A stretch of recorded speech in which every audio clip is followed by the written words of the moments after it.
Welcome back, everybody, to another episode of CasonPoint. I am your host, as always, Jason Cason. Happy 4th of July, everybody.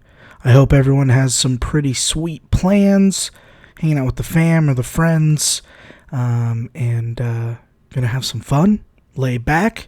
Most of you will be hurting tomorrow, so for you guys, T's and P's.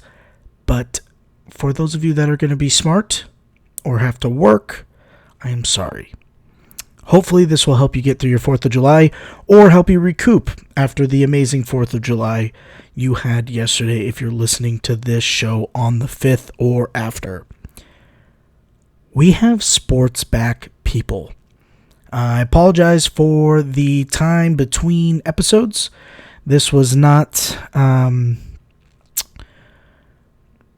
planned. This was not something that I wanted to do, but we had some pretty cool ventures happen in between where I got to actually take some time off, hang out with some family, and then we launched our newest podcast that'll be part of the CasonPoint network, which is Mashing Joys, the gaming podcast that I am doing with Cody, better known as Mediocre Panda. We are launching episode 2 today, and we are looking to have probably about a week or two of content, or an episode or two per week going forward, and we have some pretty cool things happening on that podcast as well, which I'm going to also try to emulate on this podcast for those of you that have been so loyal to this show. Don't worry, sports aren't going anywhere. I am not going anywhere. I can promise you that. Now, diving right into sports, where we're at, we are in a very weird state. A couple months ago, we were in a spot where who knew if we had sports? We might not have sports. Then it was, sports are definitely not happening. Then it's, oh, wait a minute, we might get some sports. And then it kind of trickled back down to some sports are a go. I know last time we talked, basketball was for sure a go. Baseball was still up in the air. Baseball was the one that we were so scared about. But guess what, people? I ain't wearing this Angels jersey and this Angels hat, and I don't have my Angels hats behind me for no reason. Baseball is back. Now, at what capacity? We don't know yet. The season is going to apparently start on the 23rd. As of July 1st, players have been reporting to camp, and only 1% of the tests, and there was over 3,000 tests throughout MLB, trainers, coaches, players, families, yada, yada, yada. Only 1% has come back tested positive, and no serious symptoms, so MLB is very optimistic. However, the players aren't as optimistic. You probably still have a good percentage of players that don't necessarily want the season to happen. And a lot of the reason is the discussions that happened to get the season where it was at. We had the players on one side, baseball on the other. Obviously, this is a business decision. What people need to understand is this is not the players trying to get as much money as possible. This is not owners trying to get as much money as possible. This is a business decision, okay? This is a tug of war. The players don't want all the money so they can be the richest people ever. The players want all the money because they know that if they settle for less, then they hurt themselves for future negotiations. If the owners sell out for more, then they know the players are just going to keep asking for more. So it's this tug of war, this pullback between the two parties. Now, the players got to the point where they were basically saying, just tell us when and where. We will play, just tell us when and where. But before, the narrative was the players will not play in a season that's less than 80 games. And as the months passed by, 80 games was less likely. You're not going to have a game every day for every single team. It's not feasible. We're not at spring training. Okay, we're not at the spring training facilities where everyone's around everyone, which was the initial thought. Baseball came out and said, we're not going to do that. If every team's state will allow us to play and have personnel there, then we will have a season. So the biggest holdback was Canada, because Canada does have a mandatory 14-day quarantine, whether you or if you live outside of the country and you're going into the country, you have to be quarantined for 14 days before you do anything. So it makes it difficult for the players that are on the Toronto Blue Jays that don't live in Toronto, or teams that are going to be playing the Toronto Blue Jays. So Canada is still working through that with the MLB, but there was some big steps that they took, which allowed MLB to feel comfortable in making that jump. So with that being said, the season is projected to start on the 23rd. It is going to be a 60-game season. The MLB reacted to the players when the players were saying, tell us when and where. The MLB finally said, look, it's a 100% prorate of your salary, which sounds great on paper, but you got to remember these players usually play 162 games. So this is way less than half of their pay.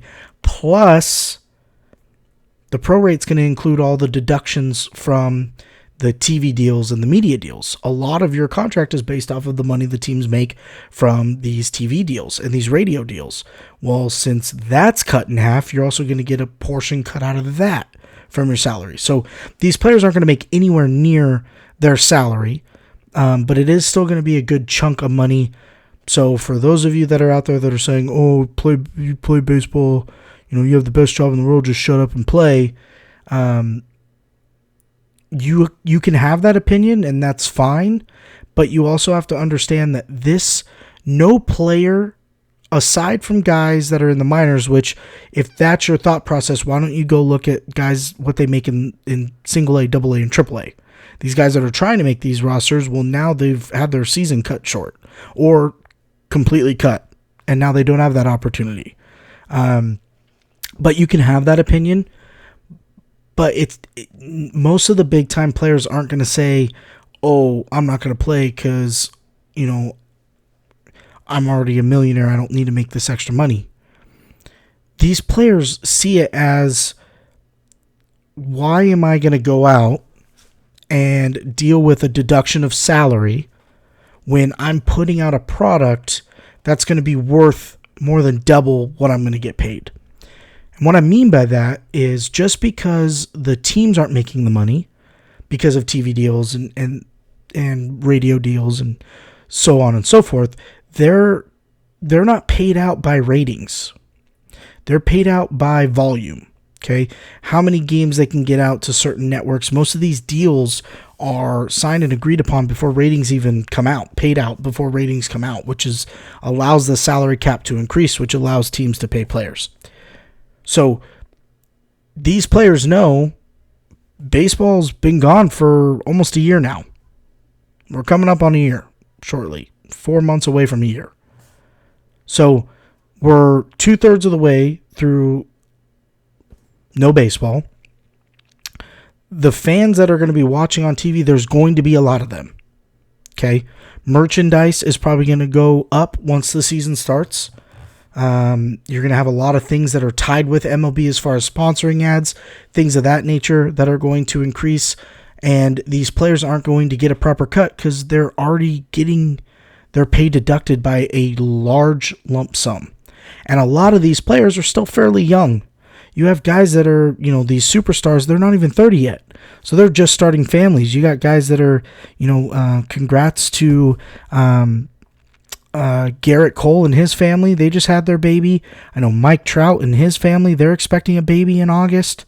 And I believe Zach Wheeler is also expecting a baby. So all of these guys are trying to start families, and they have to think about the health and safety of them and their families as well. Plus, going in and out of this quarantine-style baseball, they're going to be staying at team facilities like hotels, condos, things of that nature, and most of them aren't going to be around their families. Most of these guys don't live in the cities that they play. Most of these guys live in their hometowns, and they're flown in by, the team, because the team pays for travel, and most of the time you're on the road And with 60 games in 66 days, you're not going to have time to go back home unless you play near your hometown. And even then, there's going to be so many guidelines on what you can and can't do off the field that these guys aren't going to see their families for multiple months. What happens to Mike Trout when the season starts? Okay, season starts end of July. August is the next month, and that's when their baby's due. So he plays 2 weeks, baby's born. He goes home to be with his wife, who's having their first child. But now because he's been exposed back to that lifestyle, does he have to go through another quarantine to get back? Well, if it's a 14 to 21 day quarantine, more than half of the season's gone now. These are all things that can play into this, and this is why the players are speculating so much on if the season will happen. I obviously, as a fan, as a sports podcaster, I want baseball to happen. I'm very selfish. I will admit that. I do think the season will happen. I think there's going to be a lot of curveballs. You're seeing it in golf. Golf's been going on. There's been golfers that have been diagnosed or confirmed with COVID, and they have to leave the tour for 14 days or until symptoms subside, and then 14 days after that. Soccer's going on. You've been seeing it happen in soccer. You've been seeing it happen in a lot of sports. UFC's going on right now. They're having issues as far as trainers and judges, things of that nature. So it's happening everywhere. The league right now that's benefiting from all of this is the NFL, because they get to sit back and see how all these leagues handle this. Because none of the major American sports have happened yet. Major being hockey, baseball, basketball, football. If you want to include Major League Soccer, there's 5. Major League Soccer hasn't started yet. Major League Soccer will happen in a couple weeks. But football will be the last to start. So they get to see all of these sports go off and see how they adjust to see how their season's going to happen. They have the best chance. Second best chance, basketball.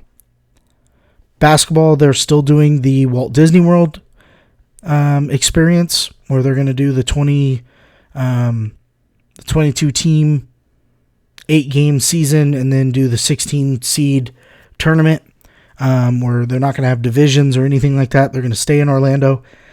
You have a lot of players that are backing out. I mean, basically the entire Brooklyn Nets are out, even though their team's in it. Most of their starters said, I'm not playing. It's a lot. If you're going to make it deep into the playoff run, you're going to be there for weeks without being able to leave. Now, granted, they are setting up a lot of extracurriculars, so it's not like basketball, go to your hotel room, basketball, go to your hotel room. They're going to have player lounges. They're going to have eateries and things like that are going to be available to the players, because it's going to be closed door. No one else is coming into that facility except for the players in the league, and they're not leaving. So everything's staying there. They have that next best shot. I would have said hockey would have been 3. But after what's going on with host cities and the whole Canada thing that we just talked about with their quarantine expectations, hockey's not looking so great. Hockey came out and they said, it's happening. This is how it's going to happen. And all these statements were made without anything being agreed upon from the players or the owners. And only one location was speculated with being Las Vegas, and now that sounds like that could be out. So now they have to find 2 new facilities. Columbus, Ohio was one that might be there. Florida was going to be a spot, but now Florida's under some spikes in coronavirus cases. So hockey is no longer number 3. Hockey's actually number 5 for me now. Baseball is my number 4. Major League Soccer would be my number 3. If we don't count soccer, then baseball would jump to 4. Hockey jump to 5 or 3 and 4. You know what I mean? But soccer's in 2 weeks. There haven't been any major issues that make us think that that's not going to happen. And baseball so far, training camp has gone well. Nothing too frightening to shut the season down, other than some of these big time players coming out and saying that they're not so sure a season will happen. That could also be some of the speculation out there is these players are saying that because they're trying to push the narrative or not the narrative, nudge the envelope for Major League Baseball to actually release the schedule, because that has not happened yet. Baseball has given us dates. Okay, July 23rd is the start of the season, as we mentioned. It's going to go to October 20th. October 20th is going to be when the World Series would start, which means the end of the season champion will be crowned on the 28th. So you're going to go from July 23rd to October 28th. That is the season. We do not know a schedule. We do not know who's playing where. We don't know who's playing who. The only thing we do know is the season is going to be adapted a little bit different. So I mentioned 60 games in 66 days. That tells me there's going to be a lot of longer series, where generally you would see, 3-game series, 3-game series, 3-game series, maybe a 4-game series if they started on a Thursday because they play Thursday, Friday, Saturday, Sunday. And then sometimes there'd be a 2-game series fitting in if they were going to play a whole week, where they would do like a 3, a 2, and a 3, or a 3, a 2, and a 4, or a 3, a 2, and a 2. That hasn't been released yet. We don't know exactly what's happening. Now, the speculation from the league is that there will be, since it's 60 games, there's going to be 40 games that you will play within your division. Okay, so AL West, for instance, the Astros, the A's, the Rangers, the Angels, and the Mariners, they will all play each other 40 times. Okay, so the Astros will play the Rangers, the Athletics, the Angels, and the Mariners 10 times each. That'll be their 40 games. Now, the other 20 games will be the counterpart, the opposite league, same division. So the AL West will play the NL West for another 10 games. Being that there are 5 teams in each, 20 games. Being that there's 5 teams in each division, you're looking at a 4-game series with an interleague squad. What wouldn't make sense to me if I was trying to create the most competitive season with the amount of games that I had, I would be doing 2-game series. That's a lot of travel, though, and it makes it very difficult for them to coordinate travel. Now, for instance, we also don't know what teams they will play, if they're going to play them all evenly, one more than the other. If I was baseball, I would be picking regions, sections of those divisions that make sense, like sticking in the West because it's the easiest one to kind of coordinate teams, because you have a lot of California teams, a lot of Northwest teams. So you have the Mariners, the Giants, the A's. The A's and the Giants are right there next to each other. You have the Dodgers and the Angels right next to each other. You have the Mariners right up top. You have the Padres down in San Diego, and then you have the Rockies kind of over in Colorado. You have the Texas Rangers and the Astros down in Texas, and then you have the Arizona Diamondbacks. So for me, it would make the most sense if the Angels and the Dodgers played more than just 4 games. Maybe the Angels and the Dodgers play 10 games. And then maybe the Oakland A's and the Giants play 10 games. Less travel. You can do a 4-game series, and then a 2-game series. Squeeze it in if like for instance, if the Angels played the Padres, short trip down to San Diego, played a 4-game series.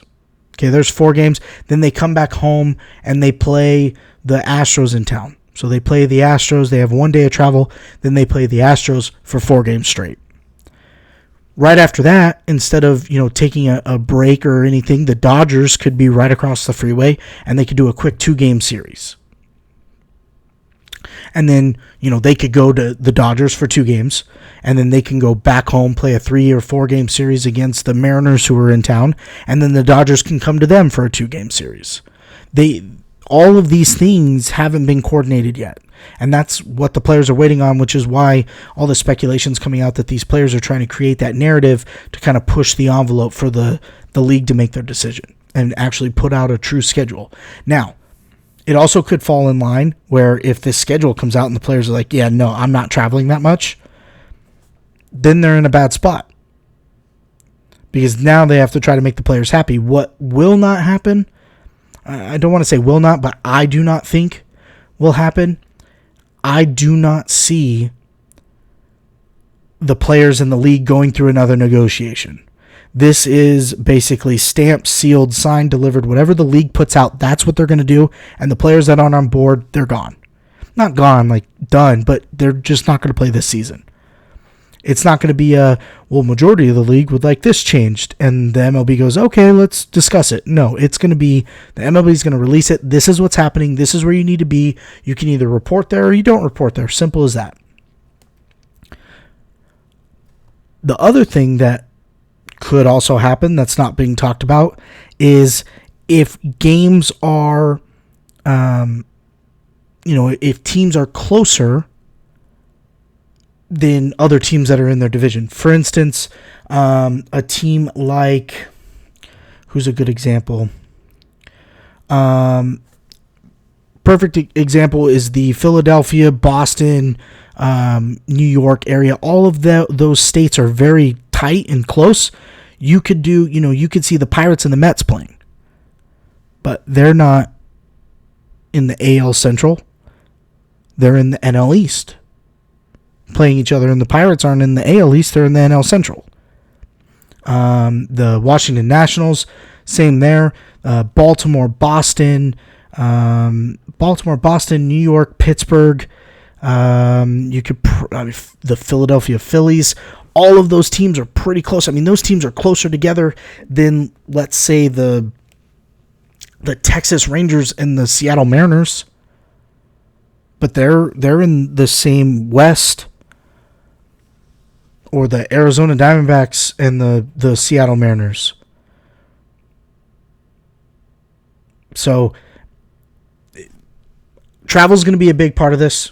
The speculation is 40 games in your division, 20 games in the same region, just opposite league. So if you're in the West, you'll be playing 20 games against the NL West. Doesn't mean you're going to play every single team in the NL West. Doesn't mean that you're going to only play 2 teams in the NL West. That is the speculation. But also, playing teams close in your region is also not off the table. So all of these things still have to be discussed. And guess what? It's 4th of July. They have less than 20 days to get this figured out. This is not something that they can just work up travel plans overnight. They have to get a lot of stadiums, a lot of areas, hotels, all of that set up before any of this is released. They cannot say, this is what's happening, roll it, and then a day later, the hotel that they were going to stay at in the San Diego area was like, nope, we're not taking any more patrons. And that's not going to work. All of this has to be signed, agreed upon before they roll it out. They have less than 20 days to do it. The clock is ticking. And the fact that all we have are rumors right now tells me that things are not close. So you might see what my idea, my thought is they're going to wait a month for the travel to happen. I think if you can get there within a 5 to 7 hour trip by bus, you'll play each other for the first month, and then they will figure out travel plans. Because if you can go to, like, let's say the Angels and the Dodgers, they could play a 4-game series home and away, 4 games at the Angels, 4 games at the Dodgers, and they can go home every night. Or go to their team facility, which, by the way, we talked about most of these guys don't live in the area, or not most, but some of the guys don't. Well, they're already at the training facilities right now, so they already are in their own, stay wherever they're at. They're already in their own condo or apartment or whatever, house, rental, Airbnb, whatever it is. They're already there. So to be able to play a game and then just go back, that's going to be the safest for now until they have a better plan. The Angels could even play the Padres. The Angels and the Padres could play. Dodgers and the Padres could play. You could have the Astros and the Rangers. That's like right at that 5-hour mark. Astros Rangers could play. You could have, the Cubs and the White Sox. the Pirates and the Phillies, the Mets and the Yankees. I mean, all these teams can play each other because they're that close. And I think they'll find, if they can't get a full plan by the 23rd, I think they will find direct counterparts to do, a couple weeks worth of games until they truly narrow down what can and will happen. Now the one game that everyone was kind of worried about was the quote-unquote Field of Dreams game.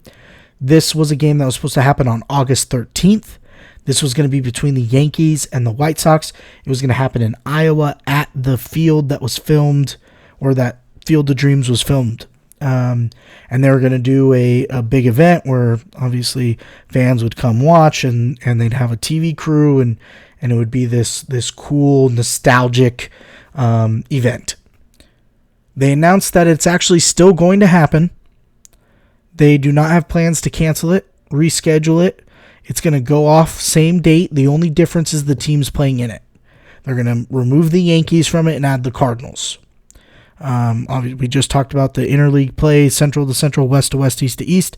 White Sox are in the AL Central. Cardinals are in the NL Central. Iowa's kind of that meeting ground for Illinois and for Missouri, St. Louis and Chicago. Whoosh, whoosh, meet in Iowa, play the Field of Dreams game. Pretty cool that they're still going to do that. Will there be fans? I don't know. It's still August. Can they do partial capacity? I mean, you have college football stadiums that are saying that they can still house, 30,000 people because they can do 30% capacity. There's stadiums out there that are saying that, they could do 50% capacity. So with the Field of Dreams field in Iowa, it's not like it seats 10,000. Seats a few hundred, few thousand, depending on how they set it up. Could they do that spacing? Could they possibly, surround the field with, sections that are 6 feet apart? Will this be a game where the families can come and watch? Who knows? But the cool thing is the game's still going to happen. And I think if it's a hit on TV, then obviously it's going to be something that could probably happen every year, and it'll be the AL/NL Central fight. You have the Indians and the Cubs, or the Pirates and the Royals, or whatever, playing at this stadium for years to come, and it's just the Field of Dreams game that happens every year. So it's cool that they kept that. But the real reason why I wanted to have this episode was to discuss what it will take, or who my predictions were for who would win this MLB season. Taking a lot of things into account, because you guys know my brain, you know where my brain goes. My brain doesn't just go, hey, look, the Yankees and the Dodgers have the best teams in baseball, they're going to win it. My brain looks at every avenue.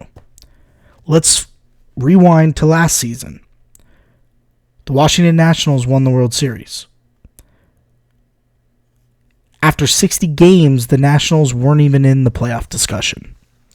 They didn't have enough wins. They weren't even projected to make the playoffs. This season, you're going to have teams that you either don't normally see in the playoffs, or teams that you did not expect to make the playoffs, and I think it's going to come down to pitching.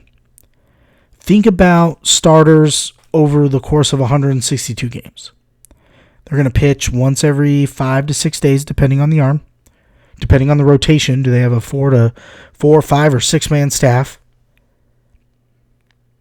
You're going, 6, 7 innings, keeping light on the pitch count so you can last the whole year. That's not the case anymore. It's only 60 games. You're pitching once a week. Not to mention, you're going to be, your part of your prorated contract is still, stat-based, innings-based. Do you really want to only start 10 times, 20 times? And, pitch 5 to 6 innings? No. You're going to want to pitch complete games. You're going to be throwing harder because you need to stay out there. You need to get more outs. You need to produce more. Which led me to my elimination process. Okay, what I did was, in my brain, I made 3 columns, each column being, a section of teams, and I based it off of wins. If I felt a team was going to win 33, 34, 35 plus games, they would be in what I would call the top tier bracket. Teams in that tier would be like the Yankees, the Dodgers, the Astros, the Indians, the Braves, the Angels, Rays. I think Twins were in there. And then my second tier would be teams like the A's and the Phillies and the Mets and the Red Sox and I think I had the White Sox in there, and the Cubs and the Cardinals and the Rockies, and I believe that was it. Diamondbacks, Cubs, White Sox, Reds were in there for sure. A's, Brewers, Mets, Brewers. That was the other one, Brewers. And then obviously you have your bottom tier of teams that last 10 years have not been able to put good clubs together, being your Orioles, your Padres, your Tigers, your Mariners, your Rangers, your Blue Jays would be in there too, Giants. So I kind of broke it down by tiers, okay? Projected wins. I kind of took my knowledge, plus I looked at sports books where sports books had them, kind of finalized my list. And then what I did was I cross-referenced that to pitching staffs. Who has the best pitching staff, and not just bullpen. I'm really not even looking at bullpen. I'm looking at starters. I'm looking at starters, arms. Who do they have that can go the distance? Who do they have that's as deep as they do? Do they have a, 1-2 ace punch? Do they have a 1-2-3 ace punch? Do they only have an ace, but then 3 really good starters after that? There's teams out there that have 5 really good pitchers. And if you took all those pitchers off that team and put them on other teams, they're probably the 1 or 2 starter. All of those teams, whether they're in the top tier or the bottom tier, I kind of collaborated those into my own playoff format. So in my playoff format, I have 5 teams in the AL, 5 teams in the NL. In the NL, I have the Dodgers, the Nationals, the Braves, Dodgers, Nationals, Braves, Reds, Rockies. Those are my 5. Okay? My 5 AL teams, I have the Yankees, the Astros, the Angels, Indians, and Blue Jays. Okay? The Blue Jays and the Rockies, those 2 teams aren't necessarily just based off of the pitching staff. When it came down to once you got through like the first 4 big-time pitching staff teams, you start looking at other tangibles. And for me, both of those teams was age. They're a very young team, either upcoming superstars or guys that have already established themselves and are fairly young. So that's why they squeaked in. Also, the Angels, it's not because I'm biased, although it was hard. It was between the Angels and the A's, and I hate the A's, so sorry. But it was mainly because of the star power that they have that can... Look, the Angels have been middle of the pack with no pitching at all. Okay, Shohei Ohtani is going to be back pitching as long as he plays, and he is more than healthy. He has had over a year and a half to heal from his injury. And you have Griffin Canning, who's coming up through the system. And you have Julio Teheran, who they added as a pitching arm. So the Angels pitching staff is, subpar, but the star power that they have batting is what kind of elevated them to that spot for me. Not just because I'm a fan and I'm wearing Angel stuff, but that was kind of my thought process. And that's why I have the Angels as the 4 seed, a wild card. I don't have them winning their division. They don't have the pitching staff to keep up with the Astros. So that's my 5. I didn't do a playoff bracket. I didn't care how the teams got there. I picked 2 teams that I felt very strongly would make it to the finals, and that is what I based solely on pitching. Because once you get to the playoffs, especially after, a 60-game season, it's 1/3 of what you're used to. You are going to be a lot healthier, or should be healthier, fresher for the playoff run. So I picked the 2 best teams that I felt out of those 10 had the best pitching staffs. Okay, mainly starters. Bullpen was kind of collaborated into that, but it was mainly starters. Because if you think about it, these guys are going to be going, 60 games with, 15 to 20 starts, and they're going to be trying to go as long as they can. They're going to be getting used to that. They're going to be getting into the habit of that. They're going to be training throughout the season for that. So when they get to the playoffs, that's going to be the expectation. So the 2 teams that I picked were the Washington Nationals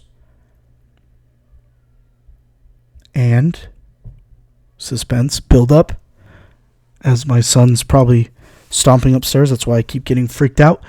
The Cleveland Indians. Now I know, why wasn't the Astros? Why wasn't the Yankees? Their pitching staffs are better. Are they? Are they better? Or do they just have big names? I'm not convinced that the Yankees have the best pitching staff. I'm not convinced the Dodgers have the best pitching staff.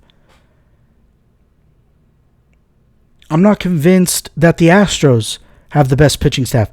Justin Verlander has been on a tear, but he's also very old. Not very old, but he's old for baseball. Especially a starter. Also, Garrett Cole was their number 1. He's now at the Yankees. If you look historically at teams that win the World Series, generally they don't win back-to-back for health reasons. You win a World Series in October, you go a month and a half longer than everyone else, and then you have to start back up in April. Even if you bring all your guys back, generally when you win a World Series, you lose a lot of people. The Nationals lost Rendon, but they kept Strasburg. They kept the pitching staff, which is going to benefit them in the 60-game season. Rendon will be a big loss. That's probably why the Angels will make the 4 seed, is because of Rendon being added to the Angels. But losing Rendon was a big loss, but not big enough to take them out of the playoff run with the pitching staff that they have and the young talent that they have batting that can make up for the loss that they had for Rendon. Just their top 4 guys. They could run a 4-man rotation in the playoffs. Their top 4 guys would be aces on every single team that they went to. Their number 4 guy is Anibal Sanchez. Number 3 guy could either be, depending on how they're playing throughout the season, it'll either be Strasburg or Patrick Corbin. And then your number one is Max Scherzer. Then on the Indian side, you have Clevenger, you have Bieber, you have Carrasco, who's coming off of, his cancer battle in 2019. Top to bottom, those pitching staffs are top 5. Easily top 5. And then to pair that up with the talent that they have playing the field and batting, that's why they had that edge for me. Now, when it comes to the World Series, I could care less who's batting. I want outs. So I'm taking the Nationals to repeat. I think this is a perfect opportunity for a team to go back-to-back. And I think it'll be perfect for baseball. Okay, everyone wants to talk about, will this World Series even count because it's only 60 games? Well, if the team wins back-to-back, that makes it an even easier discussion because no one else won it. It was the same team that won it last year. It's almost like it's an extension from last season. It's perfect. It's perfect for baseball. So, That's what I have. I have the Washington Nationals being your 2020 quarantine champs. The Cleveland Indians falling just short, just like they did to the Cubbies. And I have teams like the Rockies and the Blue Jays making the playoffs. So if you're a team that's been missing the playoffs, missing that itch, you might have a chance. It's going to be fun to watch. I'm excited sports are back. I hope everyone has a great 4th of July. Be safe. Keep all your digits. Don't lose any fingies. Okay? I don't want any Jason Pierre-Pauls trying to click on my subscribe button. Speaking of which, there's a little bell down here. Make sure you smash that thing.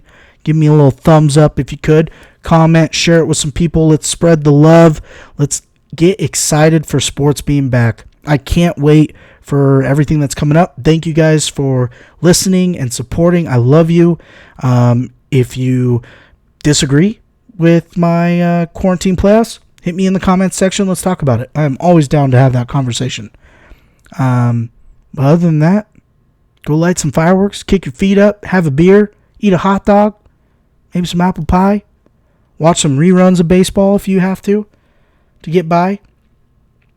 But most importantly, be safe, be with your family, take care of yourselves, and we'll talk soon. And as always, may the sports be with you.